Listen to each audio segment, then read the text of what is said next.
In this video, I will be making recommendations for your first unique and affordable Swiss watch. The watches that I'm highlighting here are what I think would make excellent first watches just to dip your toe into Swiss mechanicals or to give to someone for a coming of age birthday or perhaps as a graduation gift. Each of these watches represents excellent value, great quality, and they have what I think is unique styling that helps them stand out from the crowd. I've also included a mix of dress watches, dive watches, and even a space watch. The criteria that I'm working to here is that the watch must be available brand new and not pre-owned for at or around $1,000 or less, and its movement must be mechanical rather than quartz. Don't get me wrong, quartz watches are really great. They are more robust to shocks and to temperature extremes. They don't require as regular and often really expensive maintenance. They are far more accurate and they are also much cheaper to produce. But mechanical watches have another appeal that is connected to craftsmanship, to history, and very much to exclusivity. Some have argued that a mechanical watch is more art than it is technology. It's something that is to some extent timeless, as it can always be appreciated like a piece of fine art or a classic car, and you can have a mechanical watch for a lifetime and you may even pass it on to your children. Whereas a piece of technology that is always evolving, like your phone, computer, connected watch, or even quartz watch, is less likely to have such longevity. It is certainly the case that the vast majority of what can be considered luxury watches are mechanical, and that's what I suspect many of you watching this are interested in. Tissot have a long history of producing high quality pieces at an affordable price. They are now part of the Swatch group and are at the entry level of the Swatch portfolio, which includes higher end brands such as Longines and Omega, and true luxury brands such as Breguet and Blancpain. The Swatch group is the largest watch manufacturer in the world, and its size means that they can produce good quality watches in large volumes and at reasonable prices. The Tissot range is quite extensive and it includes quartz and mechanical powered watches, but here we're limiting ourselves to mechanical. Tissot have a number of really great mechanical pieces, including the Visodate, that is available in a number of combinations of black, blue and silver coloured dials with stainless steel or gold PVD cases. PVD stands for physical vapor deposition, so it's a thin coating of gold that generally holds up better than electroplating. The watch has a cool retro design with a 1950s stylized Tissot logo that is applied rather than painted on, as are the hour indices. The dial is covered by scratch-resistant sapphire crystal rather than regular glass or acrylic that are prone to scratches. The hour and minute hands are highly polished and faceted, and they are the classic what's called Dauphine in their shape.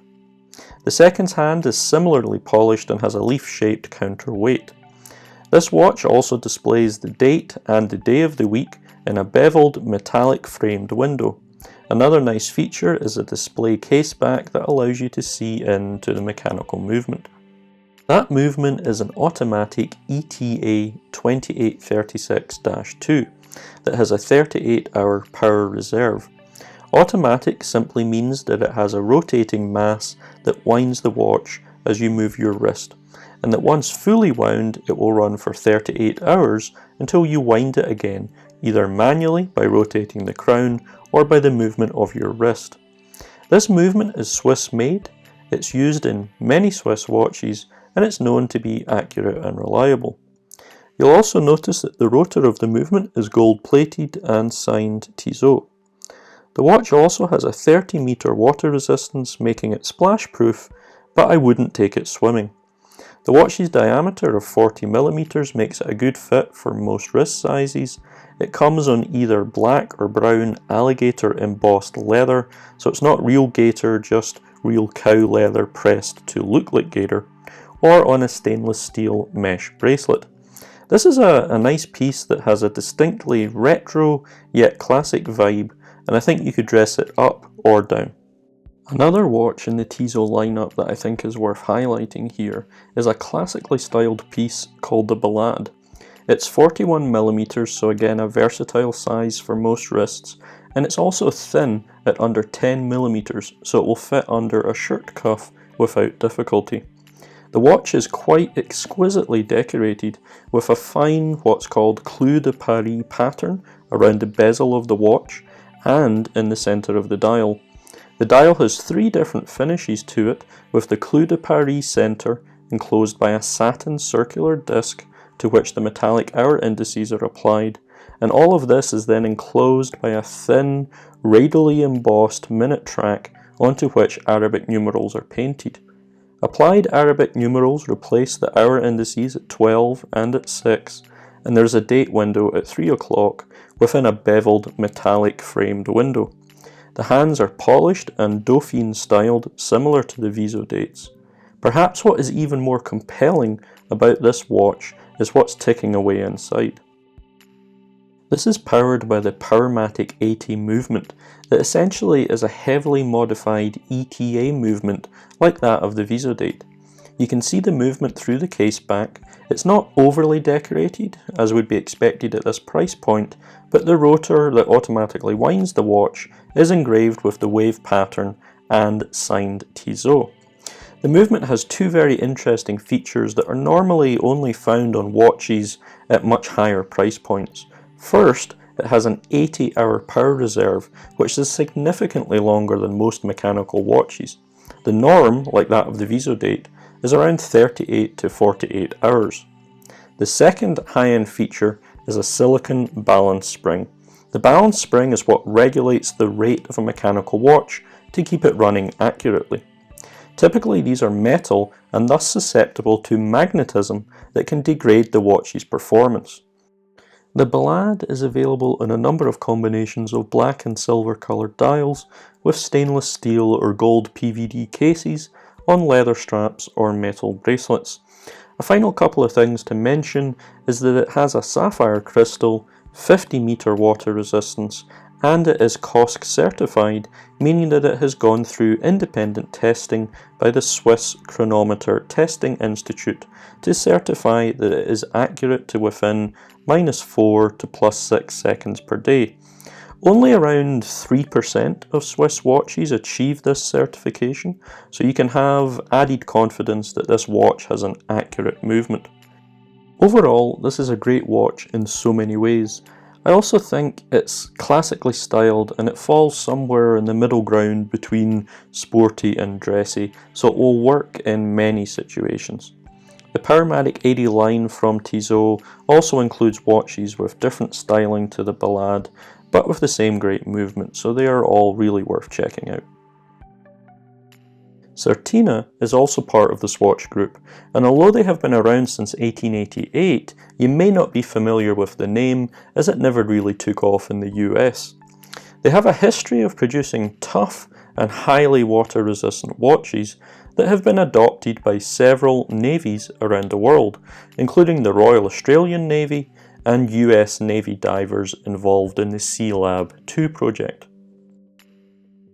The Certina DS Action diver is an excellent diver's watch, available in numerous combinations of black, blue, green and grey dials with stainless steel or titanium cases, and either rubber, steel or titanium bracelets that have a handy diver's extension on the clasp that lets you easily extend the length of the bracelet. The watch has a unidirectional rotating bezel that allows you to keep track of elapsed time. It has an anodized aluminium insert onto which 60 minutes are indicated.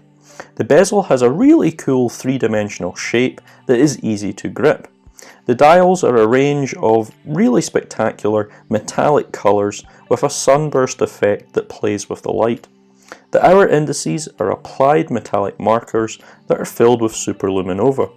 The seconds hand provides an added pop of colour as it is painted either red, turquoise or green. The hour hand is a rather unique arrow shape and the minutes is a stick pointer. All of the hands are filled with superluminova. and there is a date window at 3 o'clock. All text is painted onto the dial, and interestingly, the Diver's Watch 300 meter text is painted to match the colour of the seconds hand. The case of the watch is extremely well done, with a mixture of brushed and polished finishes, and it is very substantial. The brand first developed their double security system, hence DS in the name, back in 1959 to increase water and shock resistance through unique case construction using additional seals, screwed components, and generally beefier construction. All of this should make the watch very hard wearing, and it's why Certina have long used a turtle logo on their watches to symbolise toughness and water resistance. As a cool thing to note, they also partner with Florida's Sea Turtle Conservancy program to help protect turtle habitat in the Caribbean. With this watch, you're also getting the advanced Powermatic 80 movement that I discussed previously in the Ballade, and you're also getting ISO 6425, the rigorous international dive watch certification. The watch is 43mm in diameter, so it may be too large for those with a smaller wrist, but it is definitely a sporty diver, so it may not be as versatile when dressier attire is called for. I think that this watch is a really excellent entry-priced Swiss mechanical dive watch that has the build quality and features of watches that are much more expensive. I can definitely see similarities between this watch and its much pricier big brother, the Omega Seamaster. With Certina, you're getting a lot of watchmaking heritage in pieces that are somewhat out of the ordinary and under the radar. There is a more retro-inspired version of this watch with the same movement and similar specifications, but it has an almost identical look to the original from 1967. I do like this one as it has a really classic look to it, but two things to note are the 100 meters less of water resistance and that it has a Hesselite or acrylic crystal over the dial that will be much more prone to scratches. Zodiac has a long history. They were founded in 1882, but then they pretty much died out in the 1980s, and then they were bought by the Fossil Group in 2001. A lot of people consider Fossil to be a fashion watch brand that makes cheap watches, but I think that Fossil has revived Zodiac, and their modern pieces are of great quality with really interesting designs. Much of their current model offerings are styled based on their old catalogue of watches from the 1950s, the 60s and the 70s, which was very much the heyday of watchmaking at Zodiac. They have a full catalogue nowadays, but I want to focus on their dive watches because Zodiac actually produced the world's first ever dive watch called the Seawolf in 1953, the same year that Rolex and Blancpain produced their iconic dive watches, the Submariner and the 50 Fathoms.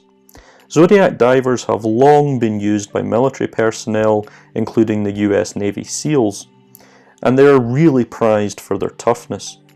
Zodiac now makes very limited numbers of watches annually, so you can be sure that you won't come across many people wearing them. The Super Seawolf 68 Saturation is a hardcore dive watch that is part of Zodiac's current Seawolf collection.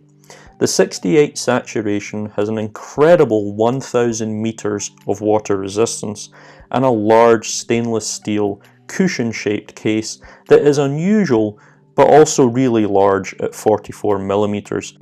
There are a variety of colour schemes across a diverse palette in the Seawolf range, and there are a number of really cool watches of various sizes and styles in their collection.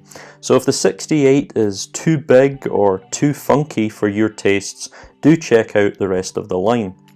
The 68 Saturation comes in black, blue and grey dials that are either matte or with a vivid sunburst effect. They are also available on a variety of straps, including leather, metal, rubber and NATO fabric. This 68 Saturation is on a metal mesh with a secure metal buckle and fold-over lock. The watch has a mainly brushed finish on the case, and the unidirectional rotating bezel has a deep coin edge to it that makes it easy to grip and turn. The bezel has white painted minutes on a black background that is then covered with a mineral crystal to aid in scratch resistance. The bezel is also somewhat unusual as it locks into position when turned and must be pushed downwards in order to be moved. This is a safety feature for diving so that the bezel cannot be easily knocked and turned by accident, which would cause problems if relying on the bezel for dive timing. The bezel also has a 14-sided metal rim around the sapphire crystal above the dial. The dial has a spectacular blue sunburst effect, the hour indices are applied and have a border of orange that provides a pop of colour around the superluminova filling. The Zodiac logo is applied and the printed text has a retro font. The hands have an unusual retro-inspired shape and the minutes hand is outlined in orange to match the indices and to make it easy to spot when diving. There is also a date window at 3 o'clock outlined with a beveled orange frame to match the hour indices. The movement in this watch is from the Fossil Group owned Swiss technology production company, and it's very similar to the common automatic ETA 2824 with a 44-hour power reserve. Although you won't see it in action as the case back is solid stainless steel that is deeply engraved with the Zodiac logo. This watch is definitely large at 44mm in diameter and 16mm thick, but if your wrist can handle it, this is a high quality and really unique take on a dive watch with a cool vintage aesthetic and really huge water resistance. This one pushes the budget a bit, but you're getting a lot of watch for your money. The last watch manufacturer that I'd like to highlight is Fortis. They are an independent Swiss watch company founded in 1912. They famously produced the world's first automatic winding watch in 1926, and since 1994 they have been the official supplier of watches to the Russian space agency, Roscosmos. They have been worn on every Russian Soyuz mission since, including to the space station Mir and later to the International Space Station. This is very much the modern Russian-used equivalent of the Omega Speedmaster for NASA. Here's a Fortis floating on board the International Space Station. The Fortis Cosmonaut is a no-nonsense tool watch that is designed for legibility and simplicity. It is available with only a black matte dial on your choice of a leather strap or a metal bracelet.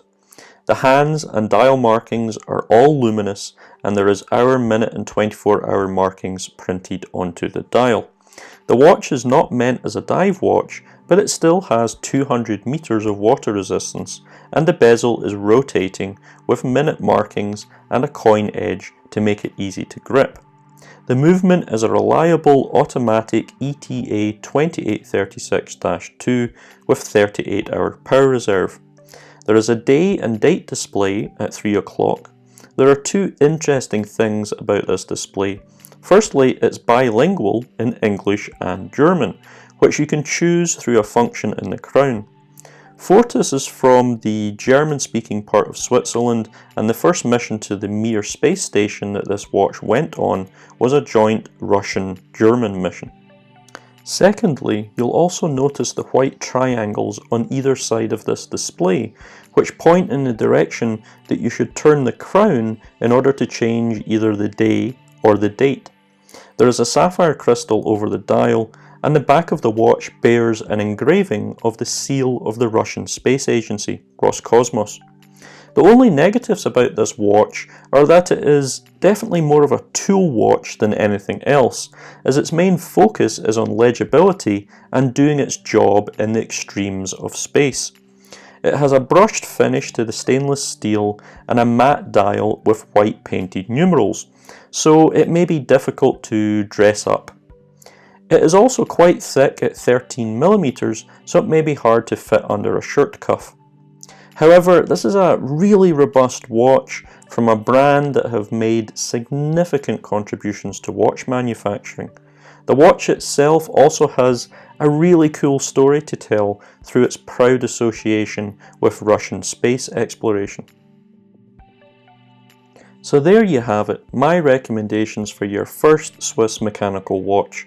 There are so many great watches out there that I couldn't include in this video, so if you have recommendations for good starter watches, do please share them in the comments below.